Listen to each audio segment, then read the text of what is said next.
자, 여러분 안녕하세요. 이제 두 번째 시간 시작하도록 하겠습니다.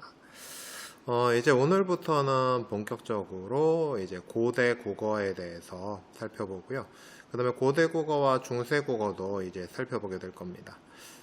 이제 여러분들이 현대 국어에서는 쓰이지 않는 그런 이제 자음 모음들을 살펴보게 될 거고요. 이제 여러분들이 모르는 그런 자음들이 나오는데 이거는 앞으로도 계속 빈도가 높게 나오니까 살펴주시고, 특히 뭐 사실 고대 국어 같은 경우에는 자료가 그렇게 많지 않아서 뭐 우리가 살펴볼 수 있는 게 많진 않아요. 하지만 이제 중세 국어, 특히 훈민정음이 창제된 중세 후기 이후로는 많은 자료들이 있으니까 여러분들이 잘 따라와 주시기 바라겠고, 그리고 이제 고전 문법이라고 한다면은 중세 후기 국어와 그 다음에 근대 국어, 이 두 시기가 이제 줄을 이루게 될 겁니다.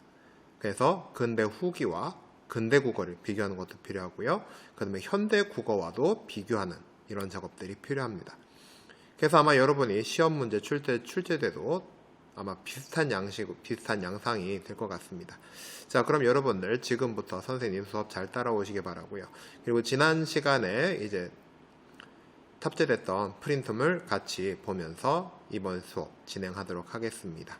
자, 그러면은 선생님과 같이 수업 진행하도록 하겠습니다.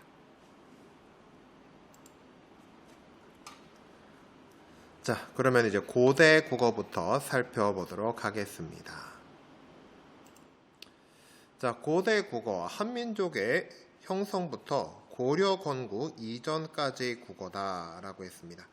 그러니까는 이제 고려 건국 이전까지다라고 했으니까는 뭐가 되겠어요? 저기 고려 건국 이전이니까는 저기 통일신라부터 시작해서 이제 뭐 후삼국 그때까지가 되겠죠.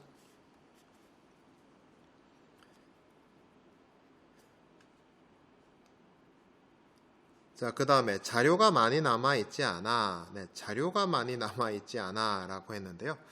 자료는 사실 거의 남아있는 것이 없어요. 그리고 게다가 이 소리는 알 수가 없습니다. 그러니까 한자 음동을 통해서 이것으로 불렀겠구나 라고 전부 다 지금 추정해야 되는 상황이에요. 그래서 음운 같은 경우에는 그냥 한자로 기록이 되어 있는 거기 때문에 그것으로 추정할 수밖에 없습니다. 그런데 여기 보면은 예사 소리와 거센 소리만 있었던 것으로 추정한다 라고 되어 있죠. 그래서 뭐 소리가 그렇게 다양하지 않았어요. 그런데 예사 소리와 거센 소리만 있다 라고 했으면 지금 여러분 뭐가 없습니까? 네, 그렇죠. 지금 된 소리가 빠져 있네요. 그 다음에 한글이 창제되기 전 한자를 빌려 우리말을 표기했다. 이것을 이제 차자 표기라고 합니다. 여기서 이제 차자라고 하는 것은요, 글자를 빌려왔다라고 하는 거예요. 그래서 차자 표기는 여기 밑에 각주 달아놨는데요. 신라 시대부터 고려 초기의 향가 기록에 사용된 향찰. 네, 여러분 향찰 표기는 우리 뒤에 가면 이제 제 막매가 있습니다. 이제 2학기 2차 지필 평가 범위 있는데요. 그때 향찰에 대해서 배울 건데, 실질 형태소 부분은 한자의 뜻을 이용해서 읽고, 그 다음에 형식 형태소 부분은 한자의 음을 이용해서 적는 그런 방식이었습니다. 그래서 향가의 표기에 사용되었고요. 그 다음에 고려 이후 지방 관리, 그러니까 지방 서리들, 이 사람들이 사용한 이두. 그래서 조선시대까지 쓰였다고 해요. 그 다음에 조선시대 경서학습에 사용된 한문에 토를 넣어 있는 구결. 자, 이게 한문에 토를 읽는다, 구결이다. 이게 처음 보는 걸 텐데, 여러분 이게 구결은 한번 선생님이 한번 보여줄게요. 이게 바로 구결이에요. 자, 여러분 이게 바로 훈민정음, 이 언해본, 훈민정음의 한글 번역본입니다. 그런데 여기 한번 읽어볼까요? 국지어음 이호 중국 하야. 네, 그래서 원래 그 훈민정음에 보면 국지어음 이호 중국 이렇게 돼 있어요. 그런데 이걸 갖다가 국지어음 이호 중국 하여 이렇게 지금 요 뒤에 한글로 이제 요걸 이제 토를 달았다라고 하거든요. 이런 부분들. 자, 이런 부분을 이제 토를 달았다라고 합니다. 이런 부분들을. 그래서 이런 부분이 이제 있는 것들을 구결 표기라고 합니다. 이걸 이제 구결이라고 해요. 그래서 이거는 나중에 여러분들 이제 훈민정음 언해본 배울 때 이제 쓸 거예요. 여러분 이게 훈민정음이에요. 한번 이제 구경이나 해봅시다. 자, 그래서 나란 말씀이 뒹기게 달아 문자와로 서로 사막디 아니할 사이. 네, 이런 잔차로 어린 백성이 미루고저 홀바이셔도 이제 이렇게 나가는 거예요. 그래서 이제 이게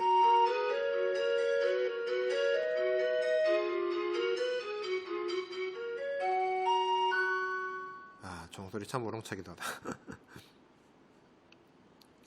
그래서 이 국지어음, 그러니까는 훈민정음이 처음에 나올 때는 한문으로 쓰였거든요.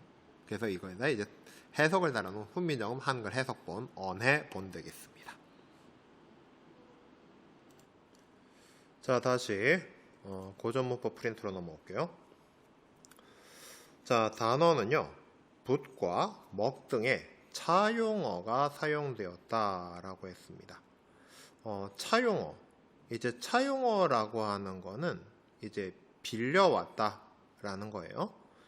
그래서 중국어와 접촉, 그러니까는 이제 문화에 접촉이 있으면은 말이 들어올 수밖에 없어요. 그 다음에 불교의 전례로 부티어, 이게 이제 이 부처입니다. 부처. 그 다음에 미륵 등의 단어가 쓰이기 시작한다. 이 불교는 이제 우리가 뭐 중국을 거쳐서 들어왔다고 합니다만 인도 말이죠. 그래서 이제 인도 말이 이제 한자화 된 다음에 그것들이 이제 우리나라 말로 들어와서 불교와 관련된 단어들이 이제 쓰이기 시작합니다. 그러니까 이때 우리나라가 삼국시대 때 불교를 받아들이잖아요. 이제 그러면서 이제 불교와 관련된 단어들이 굉장히 많이 쓰이고요. 여러분이 쓰고 있는 말 중에서도 인도 말인 것도 있어요. 여러분 혹시 건달이라는 말 알아요? 건달? 건달이라는 말의 어원이 인도 말이에요. 인도의 신에 보면은 건달바, 칸다하루파라고 하는 이제 신이 있어요. 그런데 신의 역할이 뭐냐면 술과 음악의 신이에요. 그래서 먹고 노는 신입니다. 그래서 이제 건달바에서 우리나라 이제 팔부중이라고 하는 그런 이름으로 우리나라에 들어왔어요. 그러니까는 불교 전례와 함께 우리나라에 들어왔는데, 그래서 그런지 건달 하면 이제 일 안 하고 놀고 먹고 하는 그런 사람들이 이제 건달이라고 하게 되었습니다.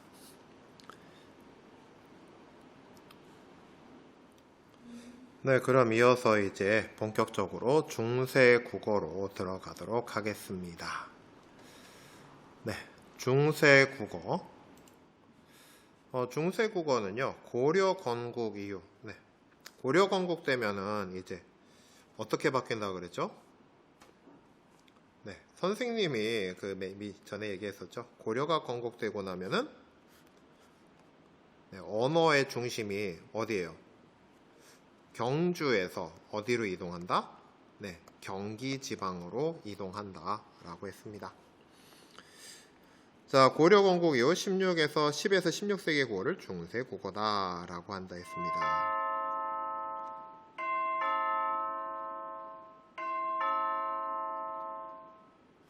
그래서 훈민정음 창제를 중심으로 해서 전기와 후기로 나뉜다 라고 했죠. 네, 훈민정음의 창제는 진짜 의미가 굉장히 깊은 사건이에요. 훈민정음이라고 하는 것은 일단 세 가지 의미를 지닙니다. 일단 훈민정음이다 라고 하는 것은 말 그대로 해서 백성을 가르치는 바른 소리다 라는 뜻. 그래서 이거는 이름을 한자어 그대로 해석한 경우입니다. 그 다음에 두 번째는요, 세종 25년에 세종이 창제한 우리 글자, 그래서 세종이 창제한 우리 글자를 훈민정음이라고 하죠. 그 다음에 이 훈민정음이라고 하는 것은 뭐냐? 이 세종의 명으로 설명한 한문 해설서다. 그래서 훈민정음을 한문으로 해설한 해설서를 바로 이제 훈민정음이다 라고 합니다. 그래서 훈민정음 해례본이라고 하는 이 이름을 갖고 있어요. 아마 여러분들 저기 훈민정음 뭐 상주본이 뭐 1000억의 가치를 갖고 있다 이래가지고 아마 여러분이 그 뉴스에서 본 적이 꽤 있을 거예요. 그래서 아마 이게 뭐 훈민정음이 뭐 멀쩡하네 마네 뭐 이런 것들도 굉장히 이 세간에 이 관심을 끌은 적이 있었습니다. 그럼 선생님이 한번 훈민정음 해례본이 어떻게 생겼나 한번 보여드릴게요. 훈민정음 해례본은요, 이게 그 한문으로 써졌어요. 왜냐하면은 이게 훈민정음이 처음에 나왔을 때 만든 거잖아요. 그래서 한글을 아는 사람이 아무도 없죠. 그렇기 때문에 한문으로 쓰였습니다. 네, 그래서 이렇게 생겼어요. 훈민정음에서 국지 어음 이호 중국 여 문자 불상 유통 해가지고서는 나라의 말이 중국과 달라서 문자와 서로 맞아 통하지 아니한다 이렇게 쓴 거예요. 그래서 여러분이 이제 교과서에 나온 거는 이거를 한글로 풀어놓은 언해본 그 중에서도 이제 한글 부분만 따온 것이고 훈민정음은 이제 이렇게 생겼습니다. 그래서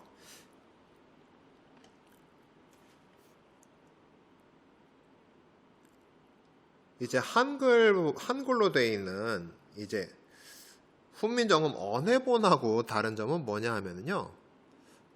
언해본 다시 한번 보여드릴게요.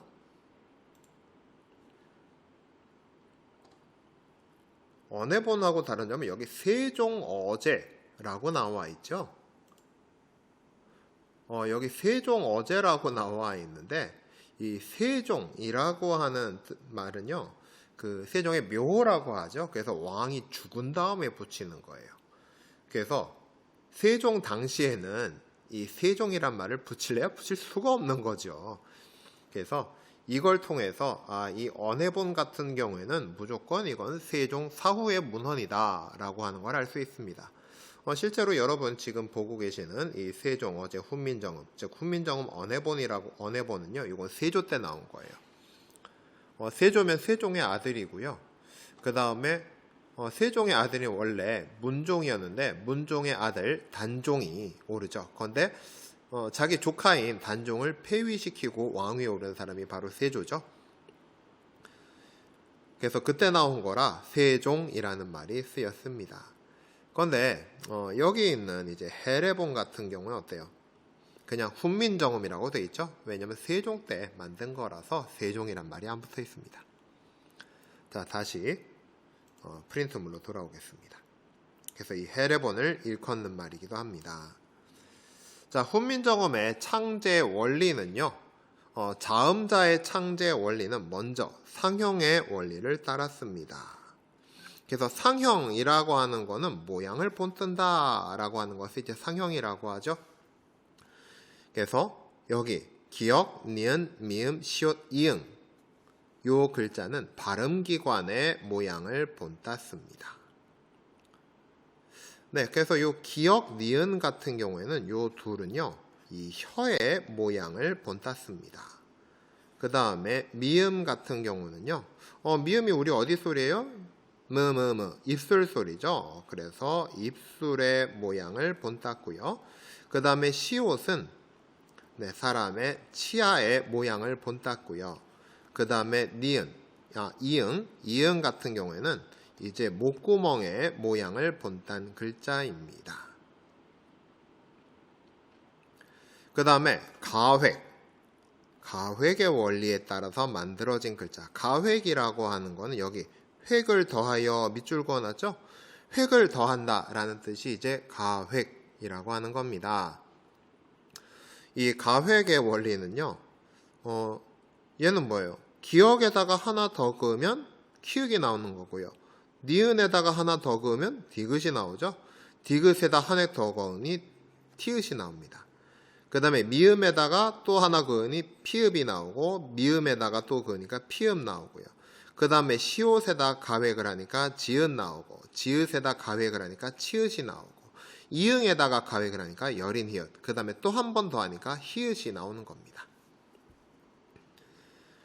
그래서 여러분 이제 요 여린 히읗이라고 하는 글자를 이제 여러분 처음 만난 거죠.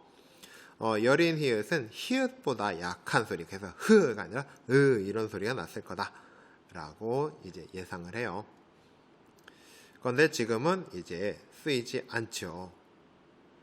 그 다음에 이제 이체자, 이체라고 하는 거는 아예 다르게 만든 글자다라고 하는 겁니다. 여러분 이체자 보면은요, 여기 옛 이응 해서 나오는데요. 여기 옛 이응 한번 크게 확대해 볼게요. 자, 여러분 여기 옛 이응에 보면은 조금 다르게 생긴 거 보이시나요? 네, 여기 뭐가 있습니까? 여기? 네, 꼭지가 달려 있죠. 그래서 이것을 옛 이응이다 라고 합니다. 자, 근데 이거는 뭐냐 하면은 예전에는 이응이 두 종류가 있어요. 그래서 이렇게 그냥 된 이응이 있고, 이응에다가 이렇게 꼭지가 달려있는 이응이 있습니다. 이 꼭지가 달려있는 이응을 옛 이응이라고 부르는데요. 이 둘의 차이는 뭐냐? 이 그냥 이응은요, 발음을 안 해요. 그러니까 옛 이응이 달렸을 때만 응 하는 소리가 나야 돼요. 그러니까는 옛날에는요, 이렇게 쓰잖아요? 그러면 이건 의예요. 그런데 이렇게 쓰고, 네, 이렇게 예디응이, 요거 우가 웅이 아니라 예디응 달린 겁니다. 조금 다시 한번 써볼까요? 요 부분 확대하면은 이렇게 된 거예요. 자, 이렇게 되면은 이걸 응이라고 읽는다라고 하는 거예요. 얘는 얘는 응. 그래서 요게 예디응입니다. 그런데 예디응은 선생님 이거 이응에다 그냥 하나 더 그은 거 아니에요? 이응의 가획자 아닙니까? 아닙니다. 이거는 이체자예요. 아예 다릅니다. 그 다음에 선생님 이거 리을은요? 선생님 이거 리을 기역에다가 디귿 붙이면 리을 되는 거 아닌가요? 아니죠. 그래서 리을도 이체자입니다. 완전히 다 새로 만든 글자예요. 그래서 이거는 뭘 모양에 본뜬 것도 아니고 어디에다가 획을 더한 것도 아닙니다. 선생님 이거 반치음은요, 이거 시옷에다가 밑에 이거 딱 틀어막으면 이거 가획이잖아요. 아닙니다. 반치음도 이체자입니다. 자, 그러니까 여러분들 이렇게 이체자들 얘네들은요, 특히 이응, 리을, 시옷, 이응과 리을과 그 다음에 반치음, 이 반치음은요, 이 이체자라고 하는 거 기억하시기 바랍니다. 그런데 리을은, 그러니까 지금 쓰이고 있는 이체자는 뭐밖에 없어요? 리을 하나밖에 없어요. 리을 하나밖에 없습니다. 그럼 반치음은 도대체 어떤 소리가 나느냐? 이건 영어의 Z 발음 소리예요. z 하는 소리입니다. 그래서 스 하면 이건 스 하면은 이건 뭐예요? 시옷이죠. 그런데 반치음이 쓰이면 z 이런 소리가 나요. 자, 그 다음에 모음은요, 기본자 아, 이가 되겠습니다. 자, 얘는 이제 아래아처럼 이제 점 하나 찍힌 건데요. 얘는 3제 하늘, 땅, 사람의 모양을 본땄습니다. 옛날 사람들은 어떻게 되면 천원지방이라고 해서 하늘은 동그랗다. 그래서 동그란 해를 갖다가 이제 동그란 해를 줄이고 줄인 게 요점이에요. 그 다음에 땅은 평평합니다. 그 다음에 사람은 거기에 서 있는 거죠. 그래서 천지인 이런 관계가 되는 거예요. 여러분 천지인 요거 어디서 많이 보지 않았어요? 네, 우리나라의 에스모 회사의 핸드폰 자음체계가 바로 이 천지인 자음체계죠. 자, 그래서 이 천지인은요, 하늘의 모양을 본떠서 만들었습니다. 하늘의 모양을 본떠서 만들었어요. 그래서 하늘, 땅, 사람의 모양을 본떠 만들었다. 그래서 천지인이다. 자, 요거만 기억하시면 되겠습니다. 하늘, 땅, 사람의 모양을 모여 만들었다. 그래서 기본자는 천지인이고요. 그 다음에 이걸 합쳐서 나머지 모음들이 만들어집니다. 그래서 기본자를 합하여 추출자. 그래서 초출자라고 하는 거는 뭐냐 하면은 땅과 하늘, 그 다음에 사람과 하늘이 한 번씩 만났다 해서 초출자가 되겠습니다. 그래서 하늘과 땅이 만나면 어떻게 돼요? 네, 이게 바로 오가 되는 겁니다. 그 다음에 땅과 하늘이 만나는데 땅 아래 하늘이 있어요. 그럼 뭐가 됩니까? 우가 되는 거지요. 그 다음에 사람과 하늘이 만났습니다. 그럼 뭐가 돼요? 아가 되는 거고요. 자, 이제 이런 식으로 되는 거예요. 자, 그런데 요, 야, 유, 여는 그럼 얘는 요는 하늘 두 개네요. 자, 그런데 여러분, 이게 지금 조선시대예요. 조선시대. 하늘이 두 개다라고 하면은 예전에는 뭡니까? 네, 하늘은 임금님이에요. 그런데 임금님이 두 개가 되면 뭐가 됩니까? 이거 반역입니다. 반역. 역적이죠. 그런데 임금님이 이런 걸 만드셨겠어요? 아니죠. 그래서 뭐라고 했냐면은 요, 야, 유, 연, 요, 유, 야, 연은 이에서 일으켜 사람을 겸하니 제출자라 한다. 그래서 이거 후민적음 있는 거 그대로 가져왔어요. 자, 요, 유, 야, 여, 기, 어, 이. 이겸호인 위제출야. 네, 이렇게 되어 있습니다. 그래서 여기 보면 이겸호인. 그래서 이것으로서 뭐한다? 겸한다. 뭐를? 사람을 겸한다. 라고 해서 이제 여기에 쓰인 거는 두 번째로 쓰인 점은 뭐냐 하면은 이에서 일으켰기 때문에 사람이다. 라고 하는 거예요. 그래서 이걸 갖다가 우리가 쓰면 어떻게 됩니까? 이 플러스 아는 뭐다? 야다. 이렇게 되는 거죠. 그래서 요 두 개 중에 하나는 뭐다? 이다, 사람이다 라고 하는 거예요. 그런데 여러분 이거 우리 그 이중모음 만들 때 배운 거랑 똑같지 않아요? 여러분 이거 생각나잖아요, 이거.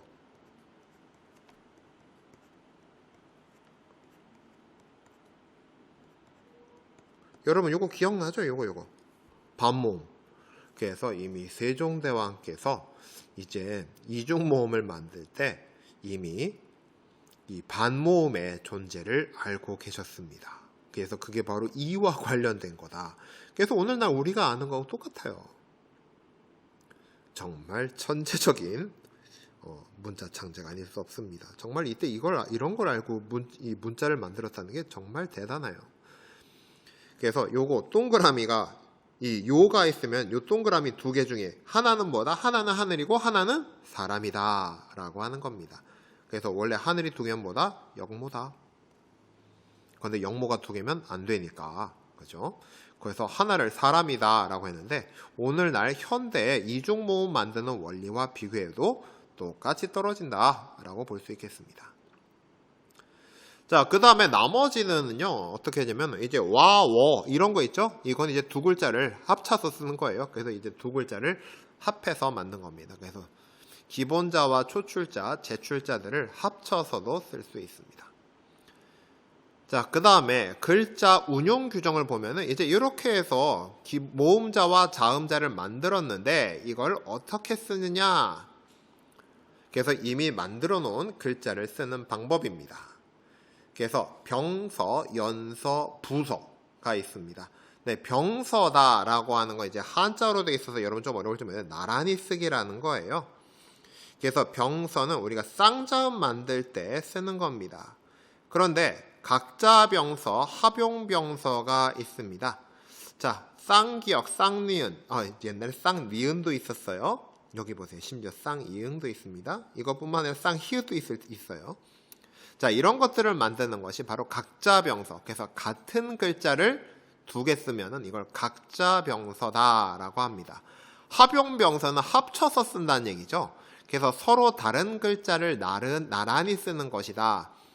그래서 여기 보면 오늘날에 뭐 비읍, 시옷이나 리을, 기역 같은 경우에는 오늘날도 쓰이는데 오늘날에 언제만 쓰입니까? 네, 받침에만 쓰이죠. 즉 종성에만 쓰입니다.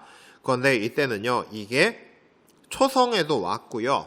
그 다음에 오늘날과는 달리 세 개가 하나로 있는 것도 있었습니다. 그래서 3개짜리 합용병서도 있어요. 그런데 오늘날 현대국어에서는 3글자짜리 합용병서는 없죠. 그리고 이 합용병서가 있어도 오늘날에는 받침으로만 쓰인다라고 할 수 있겠습니다. 그것이 다른 점이에요. 그래서 이게 그 초성에 오면은 이걸 어두자음군이라고 합니다. 그거 이제 나중에 뒤에 가서 할게요.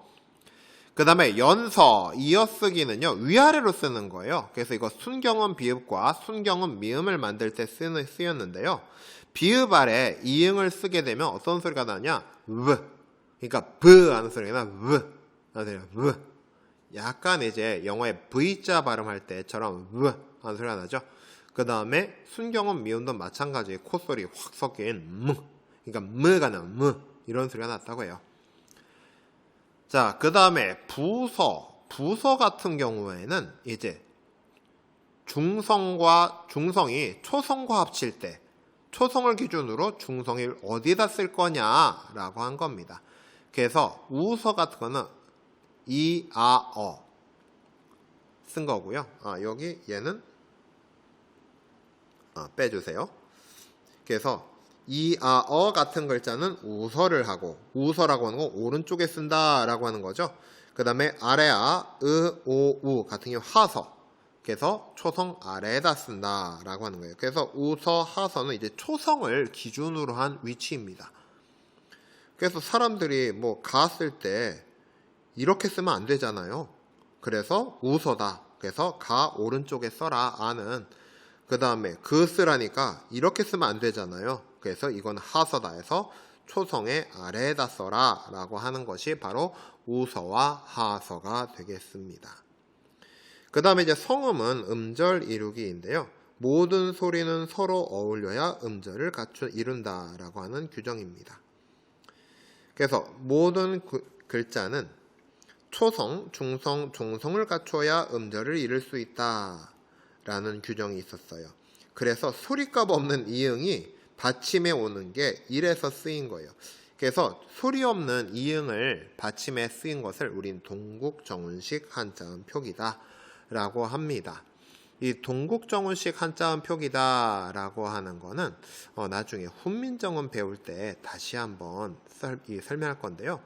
뭐냐면 이제 세종 때 우리도 한자를 쓰고 중국도 한자를 쓰는데 왜 중국하고 우리하고 말이 안 통하지? 그래서 우리가 중국식으로 한자음을 붙이면은 중국하고 서로 말이 통할 것 같다라고 해서 이 우리말을 국제화시키기 위해서 만든 게 바로 이제 동국정운식 표기입니다. 그러니까는 이제 동국정운식 한자음 같은 경우에는 그때 실제 조선에서 쓰고 있는 한자음하고도 많이 달랐을 거다라고 생각을 하고 있어요. 그래서 동국정운식 한자음은 쓰이다가 나중에 좀 이따 사라져요. 자, 그럼 이제 다음 시간에는요, 중세국어의 자음과 모음에 대해서 이제 본격적으로 살펴보도록 하겠습니다. 여러분, 중세국어 때 배울 거 굉장히 많아요. 자, 그러면 여러분들, 선생님 잘 따라오시고요. 다음 시간에 계속 이어서 공부하도록 하겠습니다. 첫날 배운 것만 해도 외울 게 굉장히 많아요. 여기 있는 거 다 외우셔야 됩니다. 알았죠? 자, 그러면은 이것으로 마치도록 하겠습니다. 나머지 시간에는요, 오늘 배운 것들 잘 외워두시고요. 프린트물 다시 한번 보시기 바랍니다. 그럼 안녕.